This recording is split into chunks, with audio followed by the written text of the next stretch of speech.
Hello everyone, how's everybody doing? I hope you're doing fine. Today we're going to continue with a subject I began the other day, and which is extinction. And what can we say? Um, there's been a lot of ideas about extinction for a long time. This is not a recent subject. You know, in the Bible, they talk about the four horsemen of the apocalypse. You know, like something like this. And these were going to generate or create or trigger extinction. You got pestilence, famine, war, and conquest. Okay, the four horses. And you know, we've come a long ways since then. I mean, these people didn't know about past species. They didn't know about the dinosaurs, not in the days of Christ.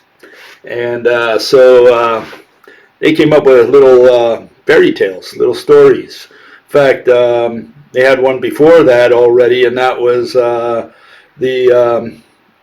is it, the 40 days and 40 nights that it rained. Killed everyone, according to God, except one family that he saved, unfortunately, because supposedly we all descend from that family, Noah and his family. And Noah had tainted blood. You know, he inherited the blood from Adam, who committed original sin or primordial sin.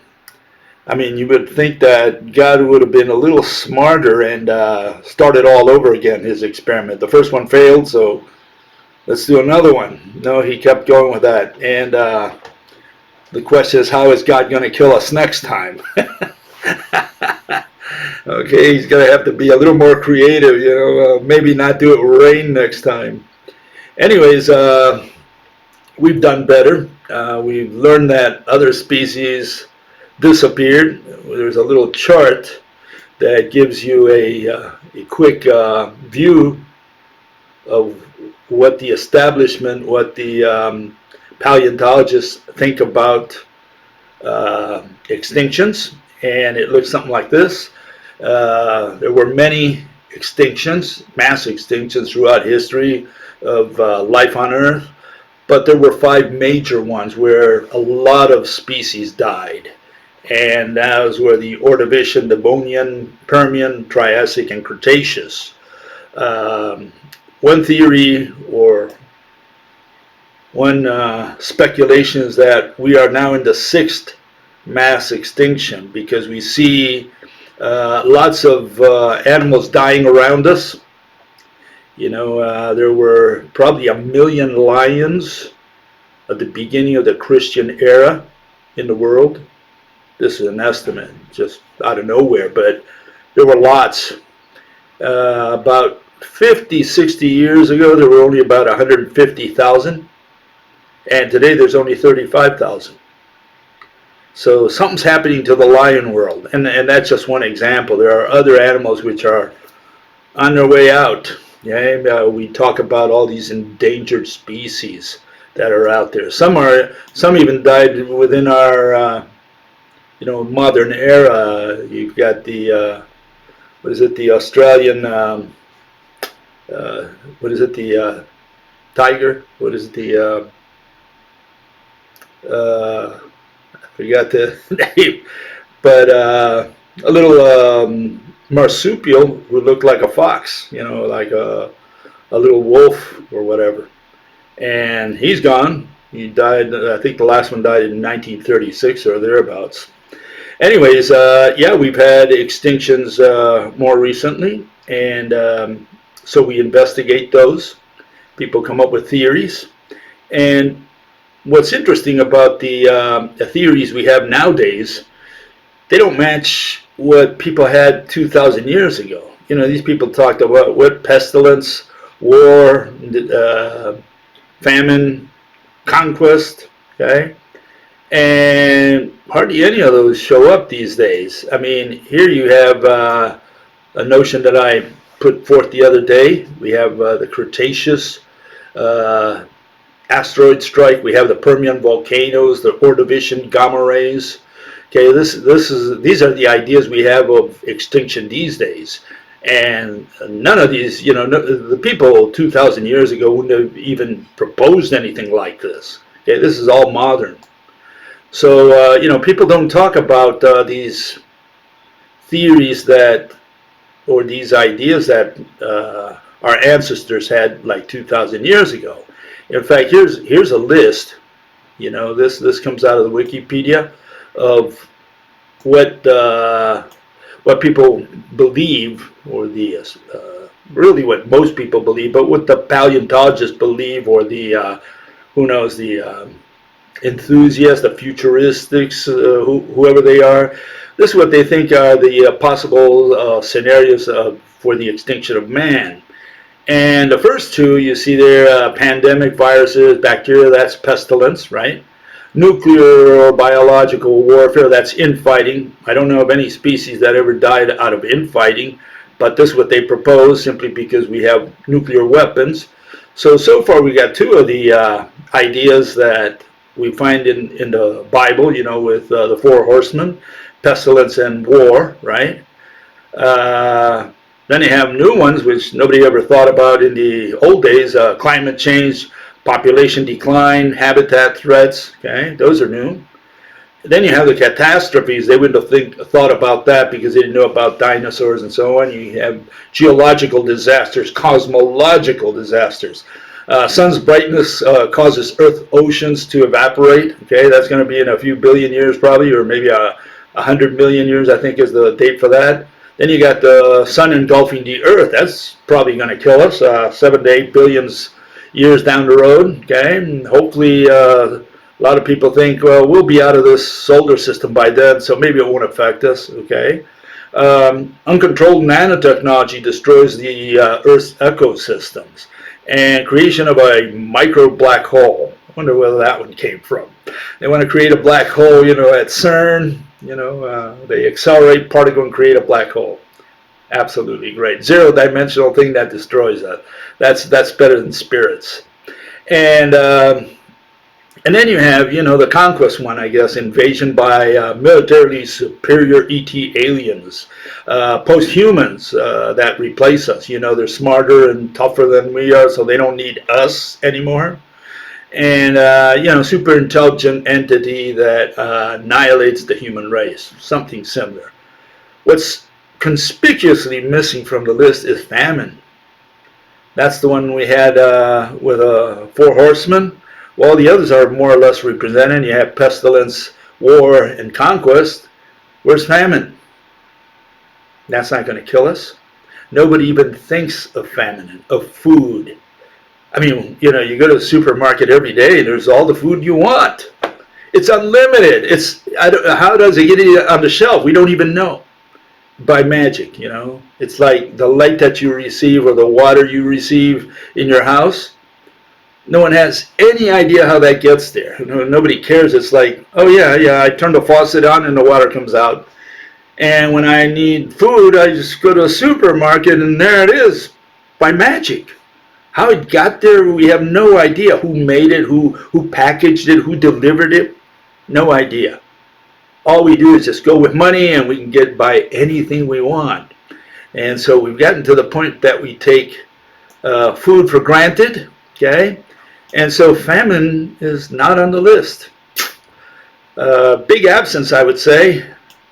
The argument here is that famine is what causes it. In other words, here I got a little give. It's the third horseman, the black horseman. And if you're wondering why he's carrying that scale, it's because they used to weigh grains and bread with scales. It was sold by the pound or the kilogram long time ago. Probably had different measures. So yeah, that's the guy that's going to kill us. It's going to be starvation. It's the third horseman. That's what we say here, okay? And of course, a lot of people say, you're crazy, Bill. I do want to put on record, that 99% of the people do not agree with this theory. They do not subscribe to this theory, okay? So if you think this is not right, you can leave right now, What can I do? All I can do is explain my theory to you, explain the mechanism, and I'm going to argue for it. So if you want to argue, hey, bring it on. Let's see what you got. Okay. Anyways, that's what I propose. Here is another vision of that. It's the overturning of the ecological pyramid. We have the many chasing the few. Okay. A healthy pyramid is the one you see on the left. There's a 10-to-1 ratio between trophic levels. You have pretty much a ratio of 10-to-1 from primary production to herbivores, and there's another 10-to-1 ratio between herbivores and carnivores, okay, predators. And what happens towards the end, it inverts. You have the inversion of the ecological pyramid. You have the primary production has practically disappeared. And so not only do the herbivores, they can't find niches in which to create new species, but also the quantity of food available to them is lower. And that goes also for, the predators and carnivores, etc. Okay. Any evidence of this? This is going to be evidence now, okay, just so you know. What does evidence belong to? It belongs to religion, okay? Anyways, it's not that I pulled it out of nowhere. Here's one example, one instance in which apparently it was true, and that's the Cretaceous extinction. It wasn't caused by an asteroid, comet, or meteor, or whatever. No, it had nothing to do with it. The plants were already being displaced by the angiosperms. Which plants? The old plants, the ferns and the conifers. Those were being squashed out of the earth by the newcomers, the vibrant angiosperms. Okay, so the gymnosperms and the ginkgos, conifers in general, they were disappearing. They practically disappeared. Okay, especially the ones that probably the long necks ate towards the end, and there weren't too many long necks in the Cretaceous, but you also had, other animals such as, the triceratopses and, different kinds of animals that ate all these foods. When the conifers disappeared, especially the ginkgos and gymnosperms, the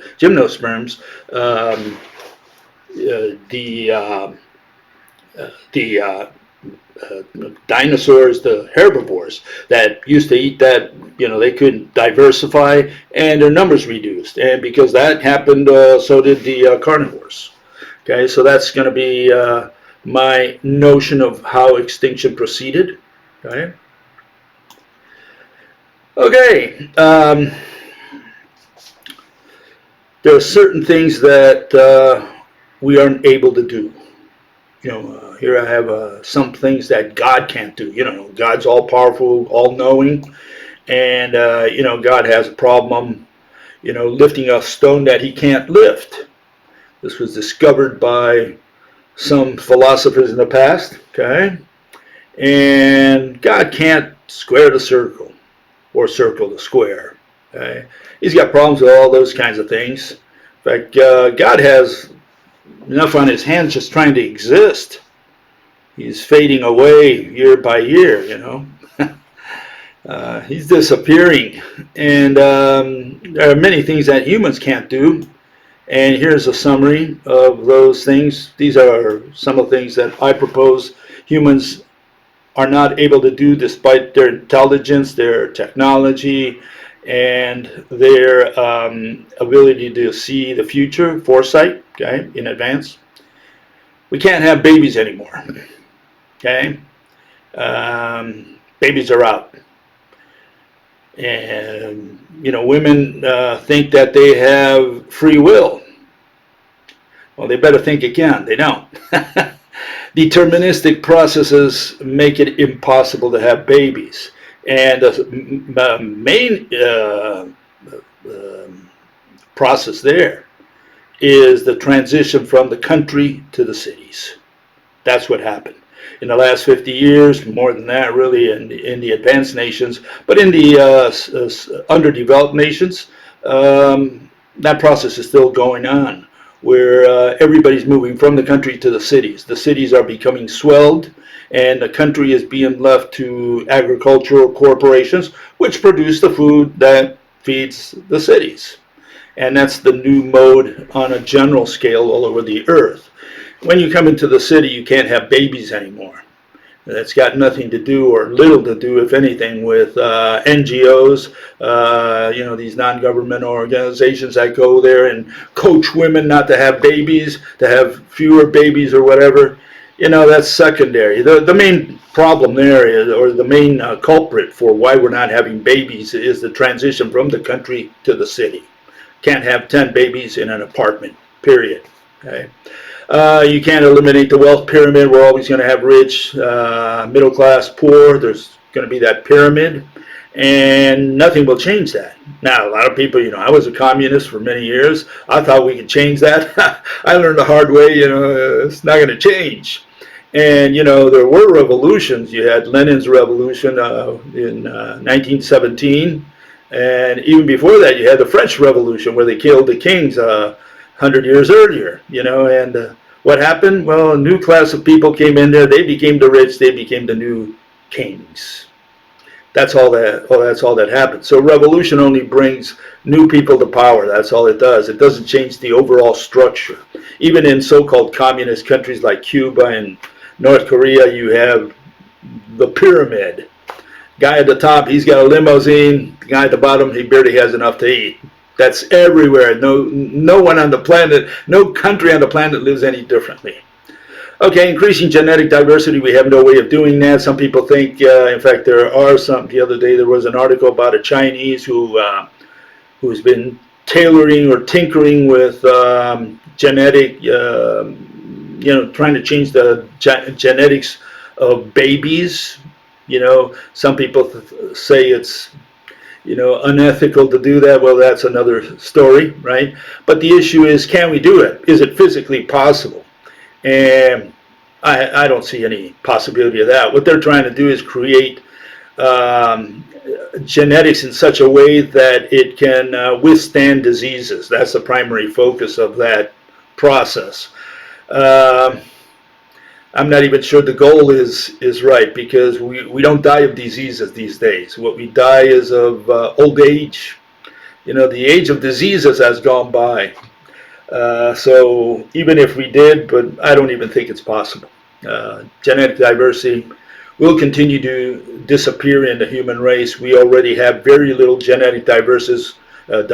We're all clones of each other. If you take the DNA of your DNA and compare it against just about any other person on Earth, we're all the same, pretty much. Very little difference between us. 8 billion people, very little difference.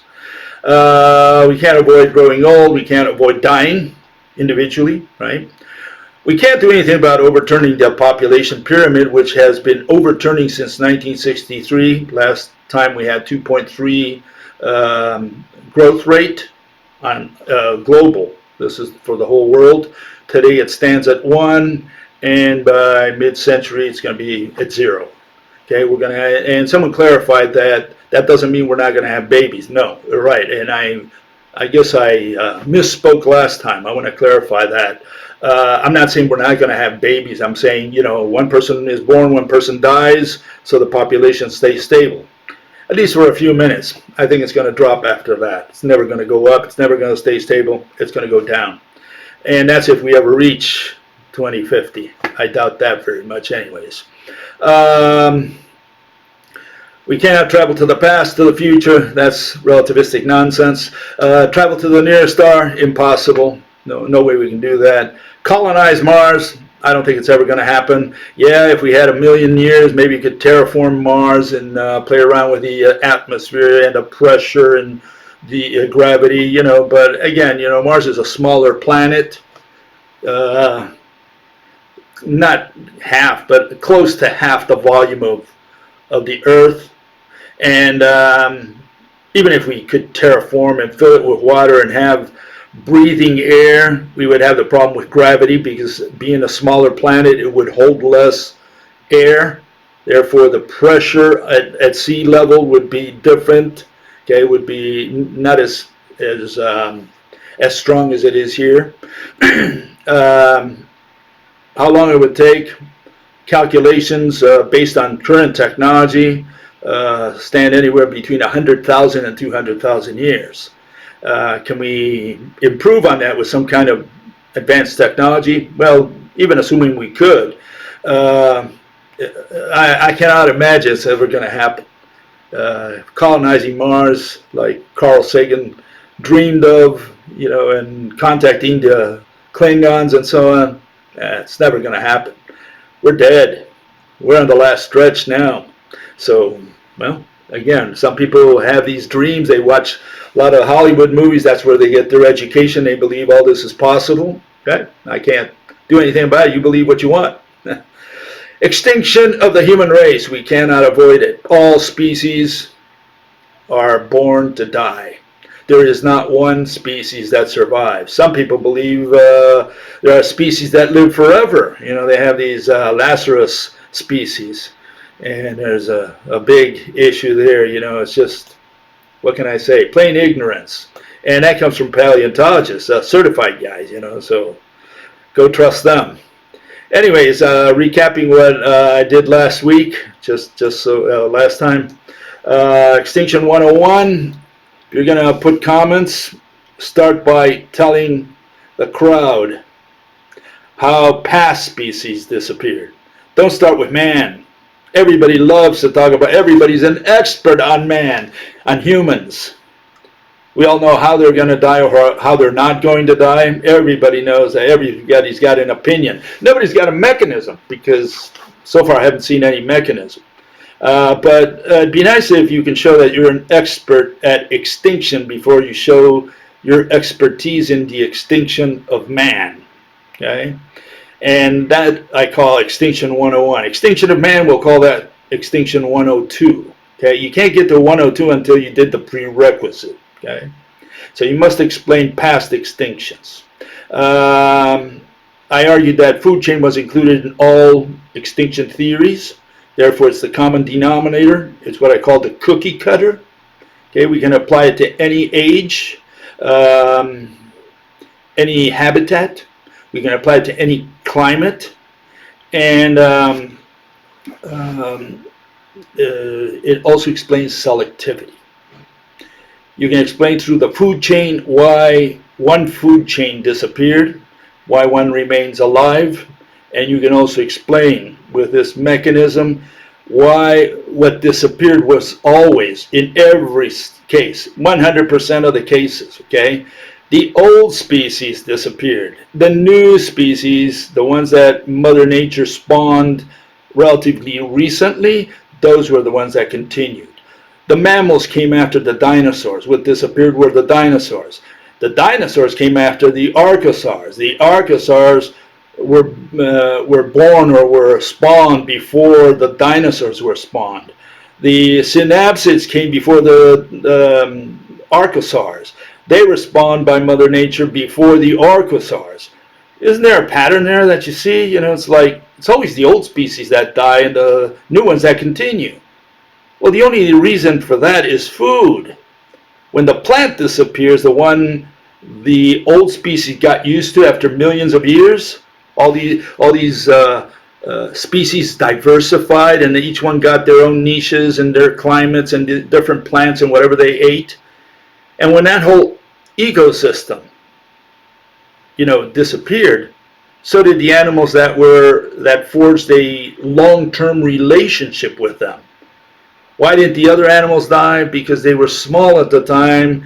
They were growing together with a new vegetation.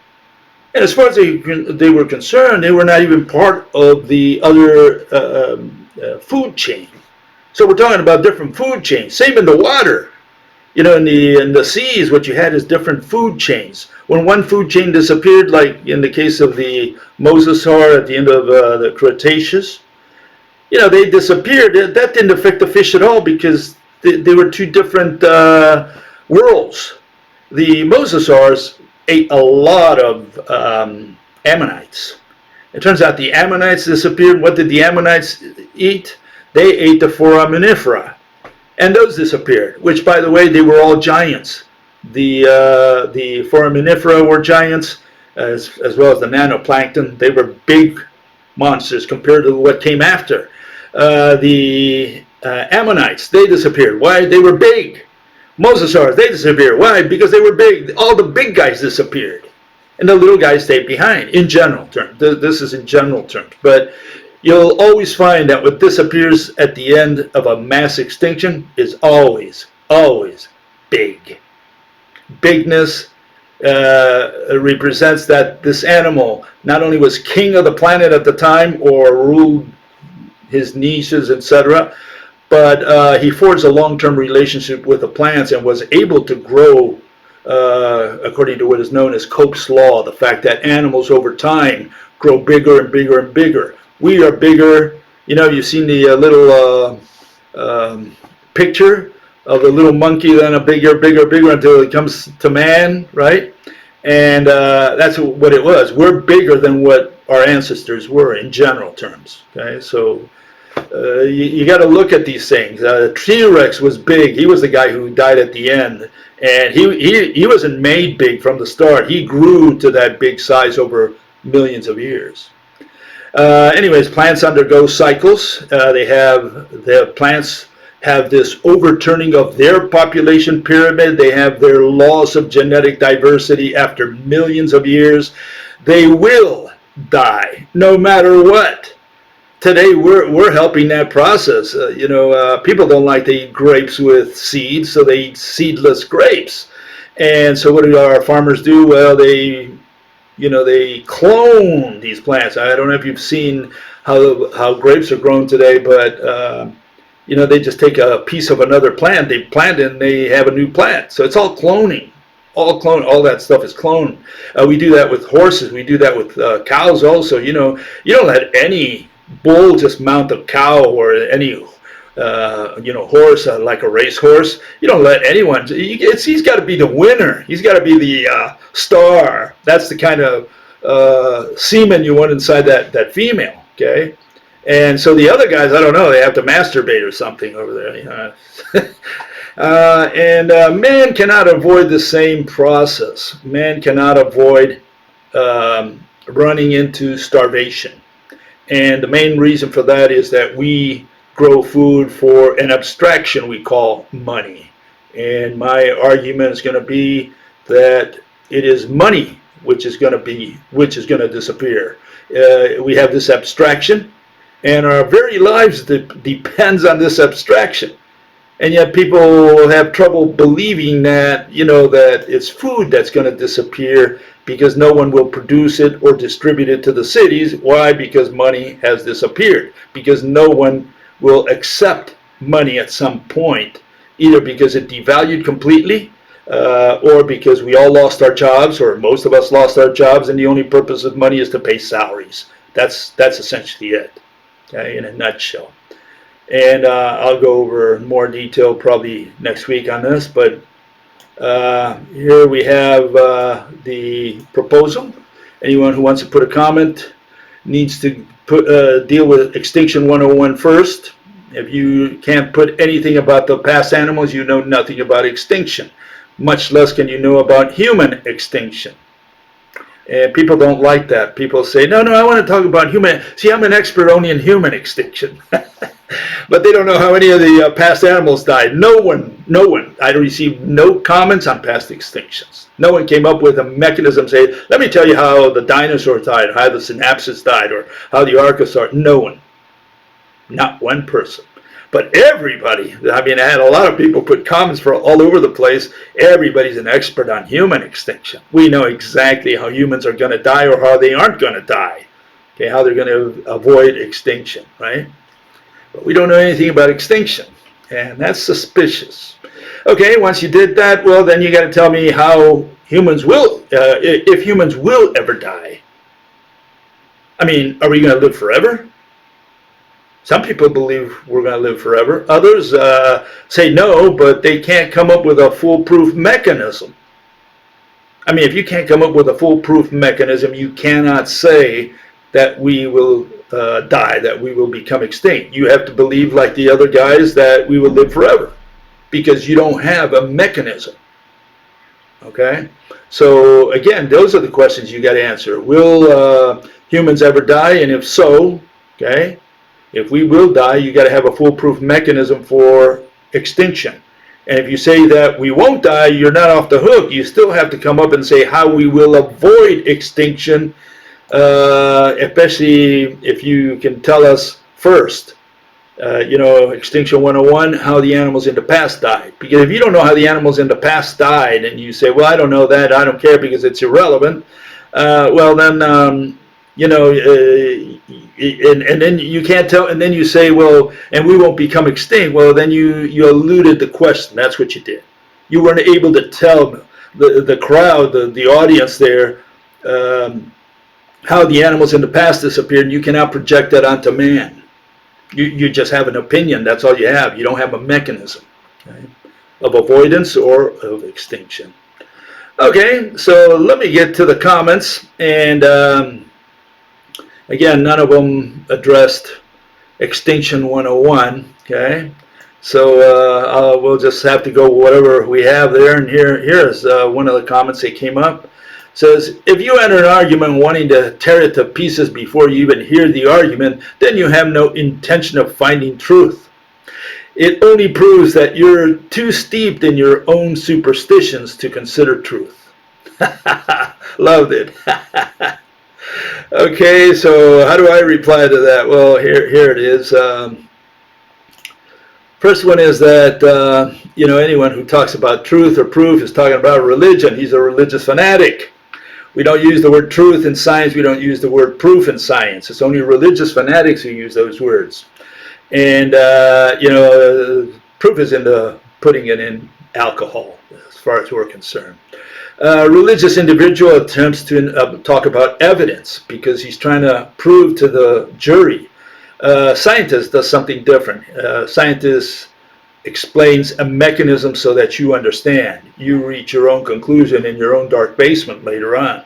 That's the way science should be run. Science has nothing to do with proving or truthing or whatever this individual talked about. And of course, he's one of these religious individuals who wants to cheat. He wants to skip Extinction 101 because he knows nothing about extinction. And he says, well, you're trying to defeat my argument from the start. I'm not. I want you to tell me something about extinction before you tell me about human extinction. If that's too heavy a burden for you, well, maybe you got to check your theory. And again, science doesn't want to listen to opinions. Science wants to listen to mechanisms, explanations of mechanisms, okay? Here's another comment, okay? And I think it was a woman. Cities need to be undone. Oh no, I think it's a fellow. This. And this individual says that we're destroying the environment. Well, all I can say, first of all, we cannot undo cities. We're not going to go back in time. We're not going to go back to agriculture. We're not going to go back to hunter-gathering. We're not going to go to manufacturing back again. We're stuck with services, and from there we can only move forward, and forward means to unemployment. We are now in the unemployment phase, which I believe is the last phase in human economy. And more people will become unemployed in the coming months and in the coming years, whatever time we have. And until at some point there's going to be a breaking point where there's too many people unemployed collecting, some kind of insurance, Social Security, whatever. They're going to be retired, essentially, in life. They're going to be 20-year-olds living off the government. In other words, off the people who work, who pay their taxes, and those taxes go to welfare or to unemployment or whatever. So I think what's going to happen, you're going to have more and more unemployment because we are going to be kicking people out of manufacturing. For one, we're becoming more efficient with that. And they're going to be all those people will be moving like we did in the past from agriculture to manufacturing. Now we're going to be moving all these people from both agriculture, whatever's left. There's very little in agriculture in most countries. But we're going to be moving from manufacturing to services. And once you're in services, well, what do you have? You have a fake economy. Service is a BS economy. Most of it, at least. Insurance, that's a promise. Banking, that's a promise. All these are promises. Credit cards, etc. All those are promises. Something to happen in the future. And we rely on those for faith, on faith. You know, it's just faith that keeps that going. Nothing but faith. And, you know, when you come to think of it, everything humans produce, everything we produce, the only purpose of it, the only purpose of money, of richness, of wealth, is to exchange it for food. See, it only allows us to live one more day. See, Bill Gates, he can have 10 TV sets, he can have, I don't know how many cars, how many houses, but he cannot eat all more than a certain amount. And likewise, he can have 0 pet rocks. And for those of you who don't know what a pet rock is, I think it was in the 70s, 80s, or 90s, this guy came up with the idea that instead of having a dog at home that you feed and moves around, wags his tail, you have this rock inside some kind of enclosure, and you talk to it, you know, you water it, whatever. Okay, and so the guy sold pet rocks, and he made some money with that. And you know, you can live with 0 pet rocks. You don't need those. You can't live with 0 food. So you can't live with 0 food, and you can't eat gazillions of tons of food, no matter how rich you are. Okay, so food is one of those Goldilocks type of commodity where it has to be just right for the population of Earth. You can produce all the cell phones you want. You can produce fewer cars, more cars. That doesn't matter. Food has to be just right. Okay? And people don't always understand the importance of food. We think we're not animals. That's the real issue. People, we've become so arrogant as humans that we don't even pay attention to food anymore. And when you look at it, all animals, the only thing they pay attention to is food. You know, think about that for a second. You know, especially those wild animals, all that's on their mind is food, their stomach. That's all that's on their mind. They don't think about cell phones. They don't think about anything except food. And we've forgotten our animal roots. That's what it is. Anyways, we're not going to go back to the past. We're not going to go back to hunter-gathering. We're not going to go back to agriculture. We're not going to go back to manufacturing. Those stages of our economic development are over. And now what we have is service economy in advanced countries like the United States and the European countries, Japan, not so much yet China.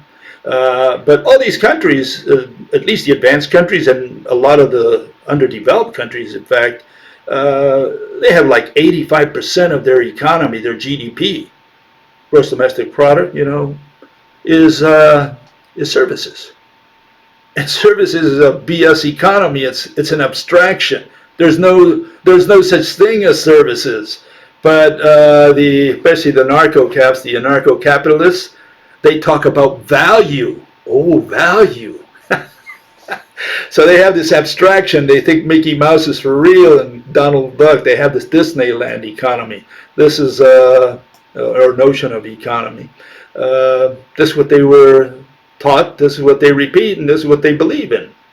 And well, I can only smirk and laugh. What can I say?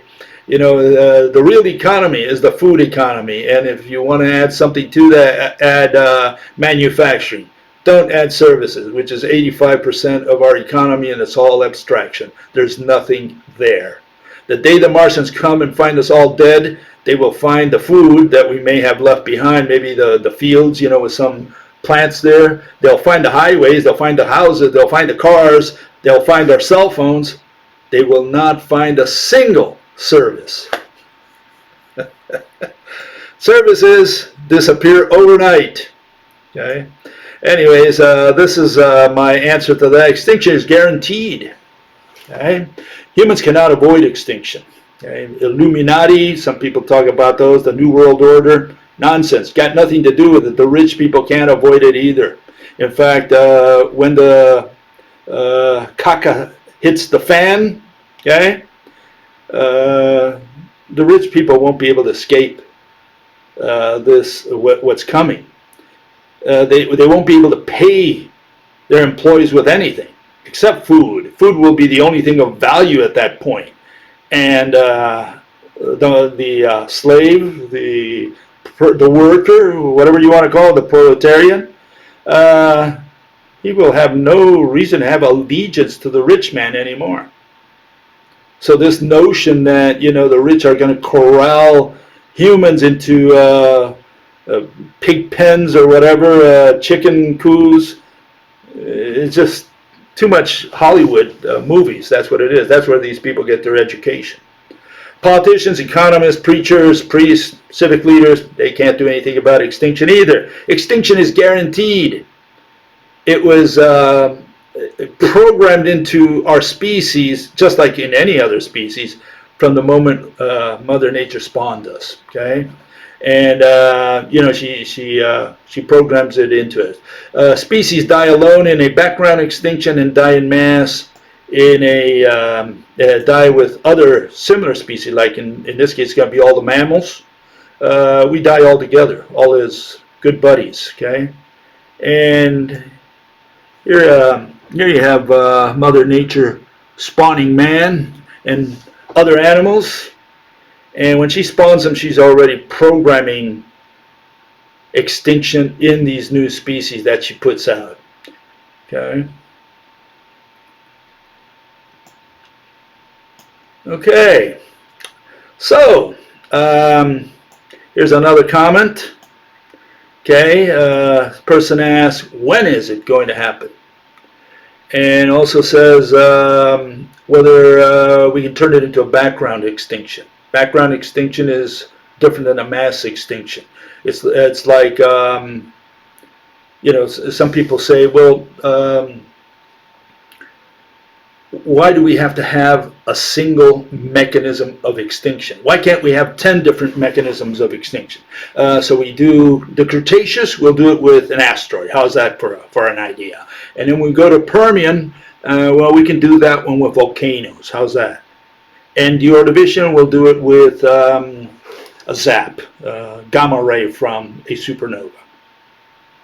Well, that's like saying that Mother Nature does gravity in 10 different ways. She does gravity over here, she does it with particles. And over there, you know, near the black hole, she does it with gravity waves. And then over there, she does it with warp space. And when she sees Bill Gates, well, she does it with ropes. So she's got all these different mechanisms for gravity. No, just like she does gravity in one way and one way only, whichever way that is, likewise she does extinction with only one way and one way only. Mass extinction. Now you might say, well, background extinction, like this lady put here, background extinction is different, but that's like comparing magnetism versus gravity. You know, magnetism is not the same process as gravity, or electricity is not the same process as gravity. And so a background extinction is to a mass extinction like magnetism is to gravity. They have different mechanisms. Okay, species die all alone when it becomes old, an old species. And what is an old species? It's a species that first lost its genetic diversity and its population pyramid overturned. In other words, they became older and older, more of the population became ever more older, and there were fewer and fewer new children, which is what's happening to us, by the way. Fortunately for us, we're never going to see that because a mass extinction is going to take place before a background extinction. Okay, so no, it's not going to happen through a background extinction. The last of a species like the T-Rex, long line of from a dynasty, dies in a mass extinction, not in a background extinction. And we are the last of the hominins, hominins, and the last ones die in a mass extinction when they're the rulers of the planet. We're the rulers, okay? So that's the point. So yeah, we're going to die in a mass extinction. We're not going to die in a background extinction. We're not going to die of old age. We're not going to die because our DNA depleted or we lost our genetic diversity. We're losing it, yes, but we're not going to make it there. We're not going to die because of that. We're going to die because our economy collapses way before we lose our genetic diversity completely, okay, like the Neanderthals lost it.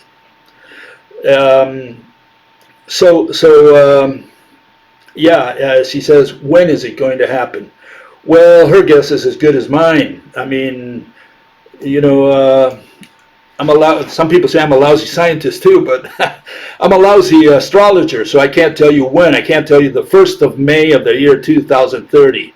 No way, no one can tell you that, not even God, okay? So we don't know when. All I can do is give you this history of modes of production. Part of this comes from Marxist, Leninist, especially Marx and Engels.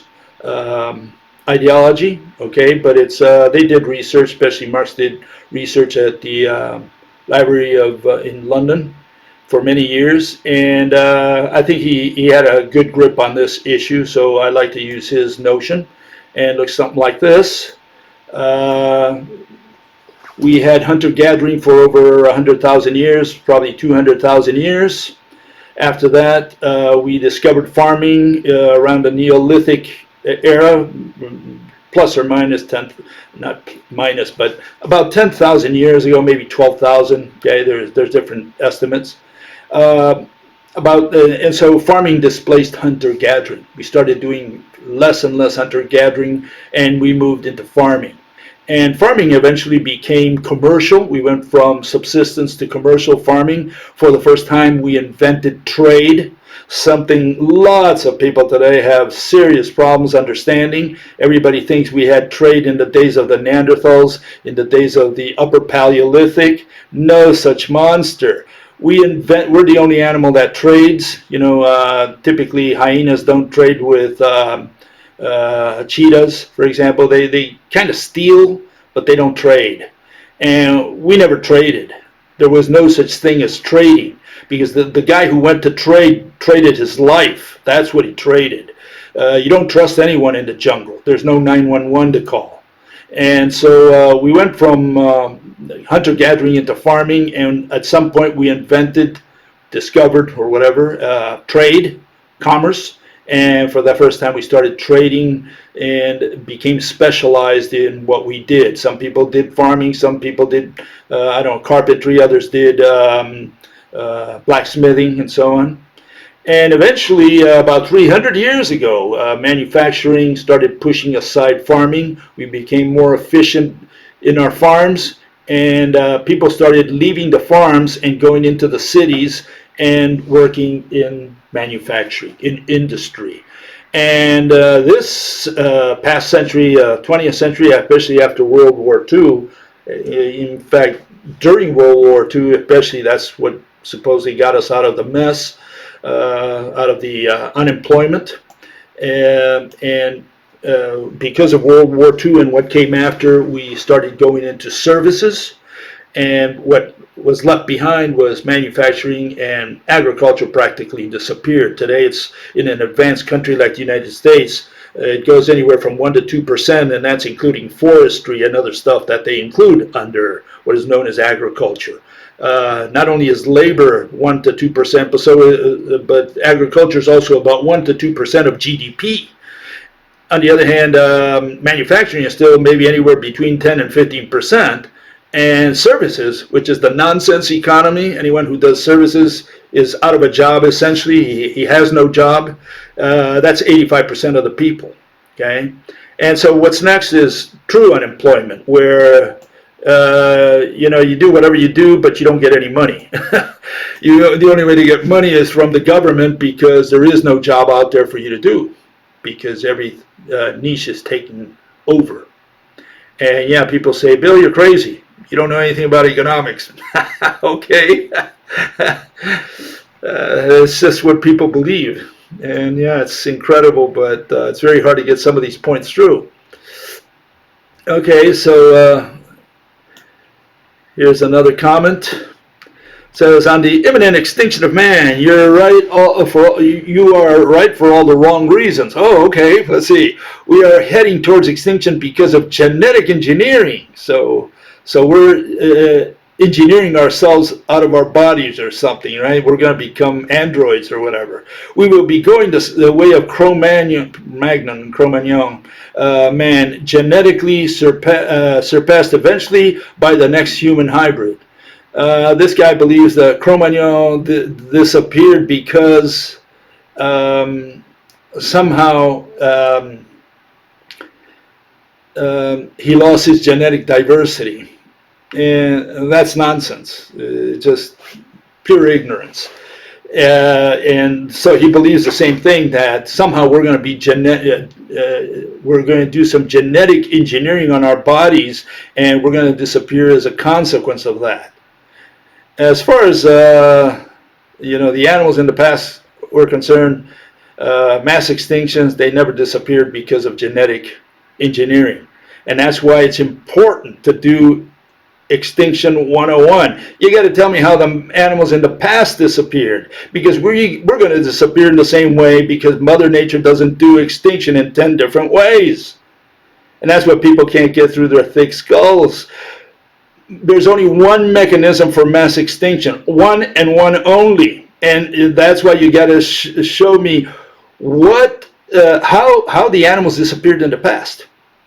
You got to have an extinction theory. Otherwise, you can't talk about extinction. Don't tell me what's going to happen to man if you don't know what happened to the animals. You don't have a theory.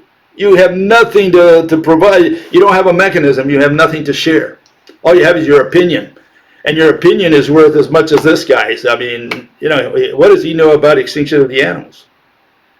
Nothing. And so he believes there will be hybrids 3,000 years from now. Maybe, maybe not. Yeah, whatever.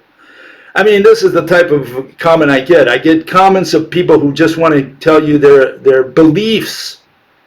And you don't have any meat in there. There's no mechanism to share. People don't share mechanisms because they don't have the brains to create mechanisms. They do not put any gray matter into it. They just read and they watch a movie and they say, oh, I know, humans are going to die this way or that way.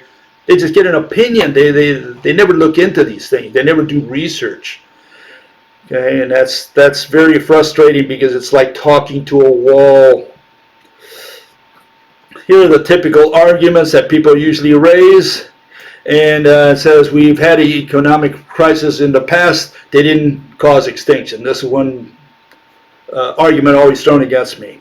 Man has intelligence, technology, foresight. He can solve any problem. People have this notion that man can solve anything, any problem that comes his way, because he's got intelligence. And yet, God can't lift a stone that he can't lift, so humans won't become extinct. We will evolve, we'll colonize the stars. People have these dreams of going somewhere out into space. We can't even get to the moon, barely to the moon, then they don't want to do it with humans anymore because it's too costly. Okay, insurance alone is exorbitant. Humans will become extinct, but not through economics. We'll nuke each other. Never's been no animal in the past died from infighting. Horses never killed horses to the last horse or anything like that. Okay, disease never killed any species. Disease never killed a species. Always someone survives, no matter what disease, no matter how virulent it is. Okay, ET catastrophe never happened. Okay. Not a single species died because of asteroid or volcanoes or gamma rays. Absolutely ridiculous. And the main point there is that they cannot explain selectivity, and they never will. And so they have to invent one mechanism for each species, for each habitat. How did the animals in underwater die? Well, the acidity, we had some acid rain. And how did the other guys die? Well, that was heat and fire. And the other, well, they were drowned. The water flooded the land. So they have to have one mechanism per species, per habitat. And Mother Nature doesn't work that way. See, because then it means that they're relying on a whole bunch of coincidences. A bunch of processes just happening at the same time, distinct processes. So they have to do this because they can't explain the only thing an extinction theory has to explain, which is selectivity. And with food, you can explain that very easily. In fact, it's the only one that can explain it. Okay, and there can't be a total economic collapse because, as the anarcho-capitalists say, we'll continue trading. All they can say is trade, trade. They never can get away from trade. They think everything's trade. And you can't get the word trade out of their mouth because that's what they've been brainwashed with. They can only use the word trade. We'll be trading and trading and trading forever for the next million years. My God, what can I say? And you can't get them to reason that trade is dead. There won't be any trade in the future. When the whole economy collapses, you're not going to be trading your cell phone for a banana. Okay, the guy who's got a banana, he's going to live a little longer than you because he's got something to eat, and you have nothing to eat, so you will not be trading anything. So those people who think they're going to be trading with their neighbor, you come with your cell phone to trade, and he comes with a gun and takes it away from you. I mean, it's just that simple. There's no 911 when the whole thing collapses, and people don't understand. People are so it's just unbelievable. I just can't believe how people reason or don't. No, there won't be any trade. Anyone talking about trade has to go see a psychiatrist. Okay, so yeah, and so here's the humor at the end. We have the comedy hour. We have an individual who says he's been 20 years researching extinction, just like Bill. Well, I don't think so, because this guy could not come up with a single mechanism. He hasn't said anything, in fact. You'll see it here. Starting at the human extinction level, in other words 102, and not extinction level 101, is irrelevant. Okay? I would go so far, using Bill's own words, that anyone linking dinosaur extinction to human extinction is an ignoramus. Okay, but see, he hasn't justified it. That's a statement. He hasn't justified it. I justified it. That's the difference. Okay, I said why it's going to happen that way, because first, we can only have one mechanism of extinction, and that mechanism is food. Why is it food? I showed graphs first, and second, it's the only one that explains selectivity. So I have a reason for proposing food. Okay, this guy, as you'll see, he has no idea whatsoever. Animals, plants, bacteria over the last billion years have barely been able to change their environment to the same as humans. So what? What does that have to do with extinction? Where's the connection? Animals live to simply procreate and pass on their genes. Oh, I thought he was talking about humans. I mean, what do we live for? Just to procreate and pass on our genes, I guess, right? Humans are the only animal species. Oh, first he said animals and humans. Now he says we're an animal. At least he recognizes that we belong to the animal world. Certainly we're not rocks and minerals. We're not plants. I guess we're animals, right? Humans are the only animal species that can control, and we will become significantly better at this in the future, their environment. We are the only species that has gone to space on purpose. So what does any of that have to do with extinction? Where is the connection to extinction? Okay, so the fact that he mentions that, it's just, again, it's spinning his wheels. Here's another comment by that same individual, and says, he gives me a link. I go to that link, and he says, summarizes the link, says, even Bill's favorite theory of food shortage is there. So he really should denigrate the scientist whose endless hours of work these simple statements summarize. And he says, a rational model of extinction that is consistent with a food pyramid. Well, not really. First of all, I mentioned already that all extinction theories talk about the food chain. I've already said that. This guy wasn't listening or something. I don't know. So he didn't catch that.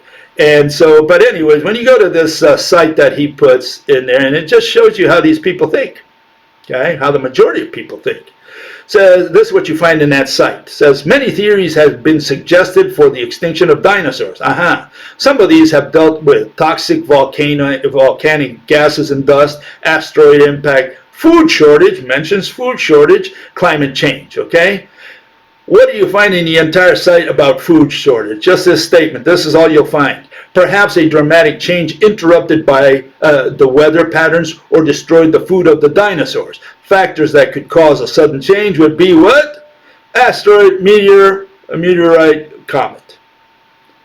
So what this fella missed, and what most people miss, is the why. What caused the plants to disappear, the food to disappear? It just went from one ear into the other because there was nothing to stop it in between this guy's head.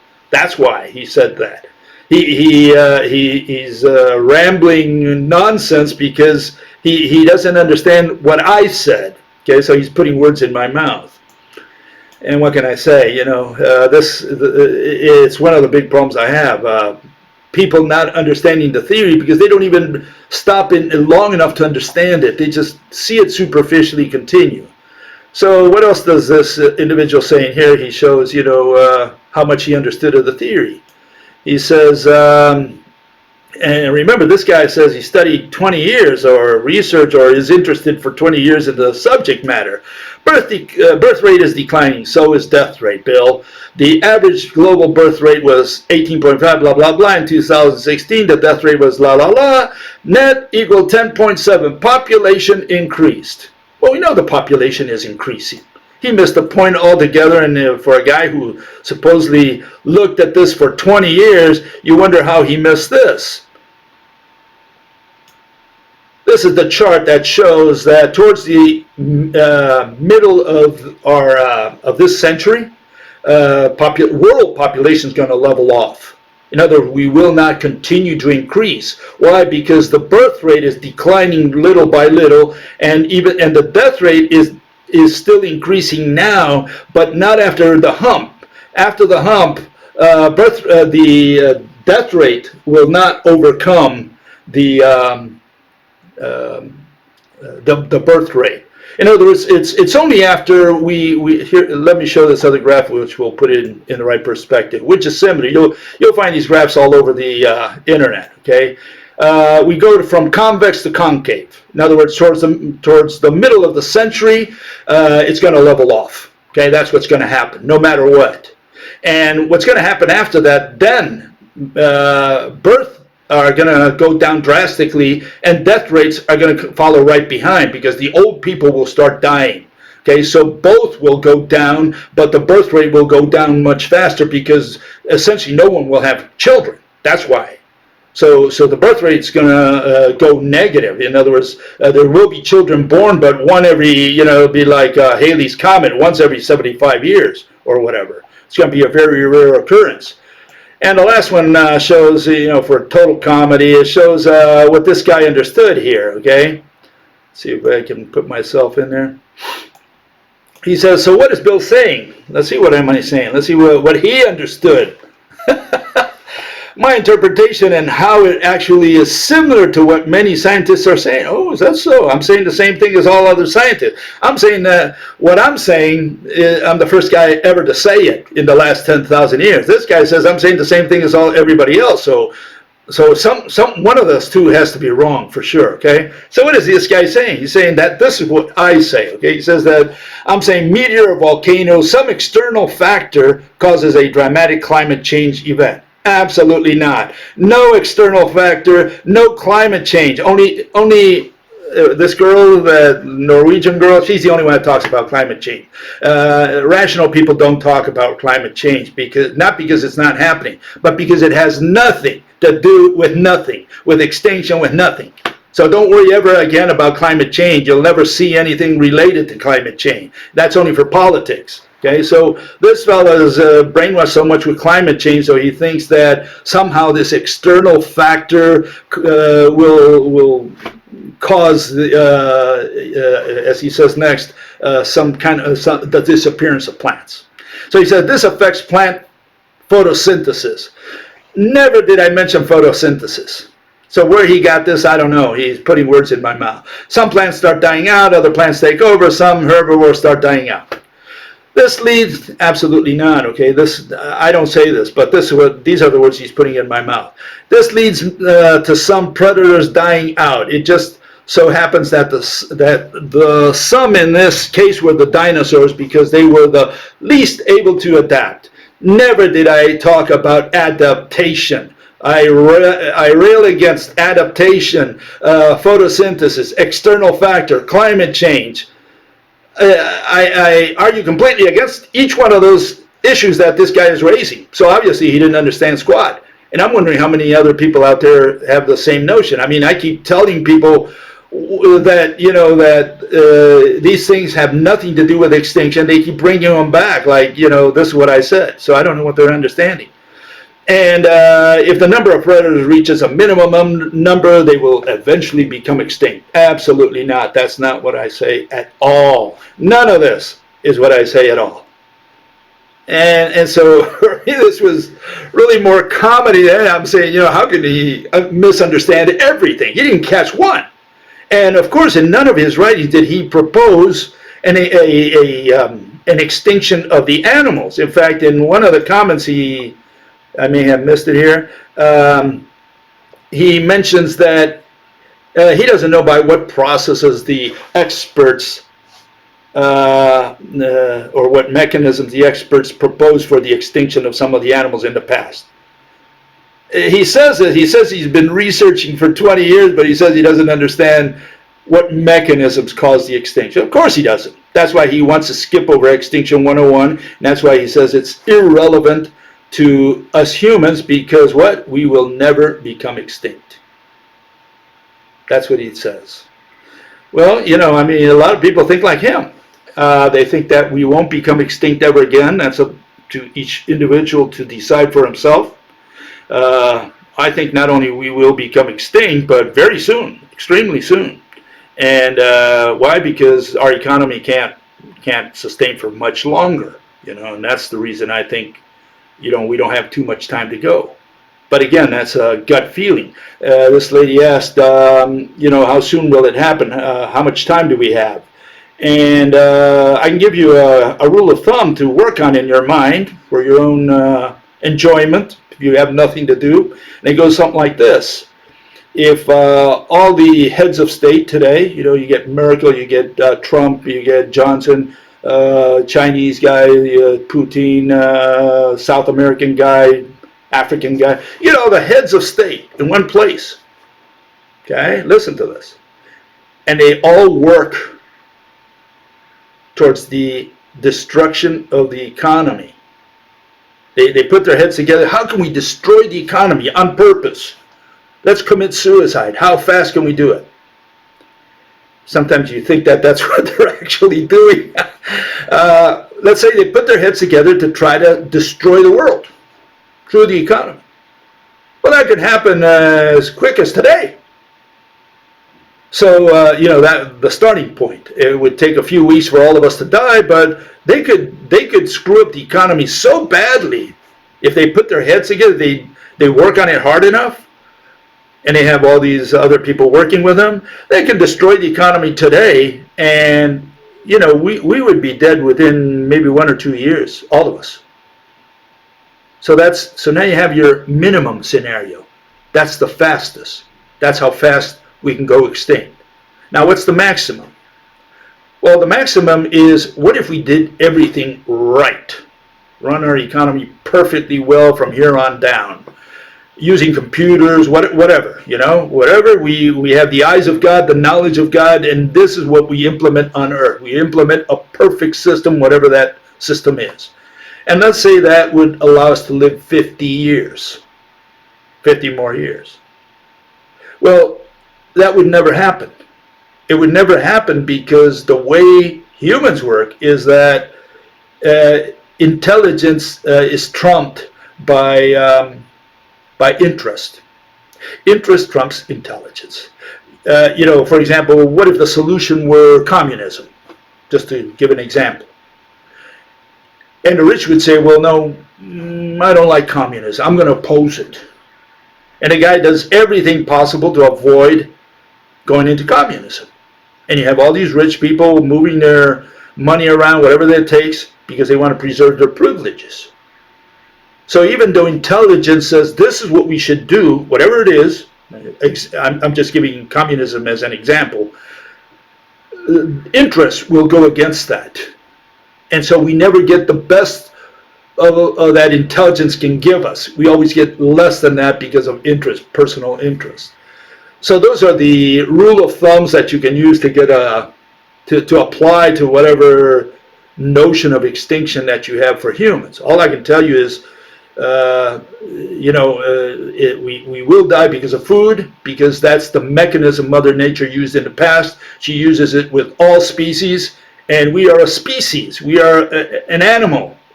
People don't believe that, but unfortunately, we are animals. We poop, we eat, we sleep, just like any other animal. And I know this is news to you, but yeah, we belong to the animal world. And, we don't care about, and, Mother Nature doesn't care about our cell phones, our cars, our airplanes. She only makes sure that we care about food. Food keeps us alive 3, 4, 5 days, together with air and water, of course, right? The vitals. And that's what kills. Those kill for sure. And the other thing that kills is obviously aging, which is a function of gravity. And the other thing is, disease and so on. But, disease never killed a single species. So it's going to be food. And why food? Because it's run under our artificial economy. And our artificial economy cannot grow forever. And there's a famous saying, grow or die. We will die. Okay, we'll see you next time. I'll look at some of the questions that people put up there, and we'll see if we can address them the following, Sunday. So we'll see you then. Bye-bye.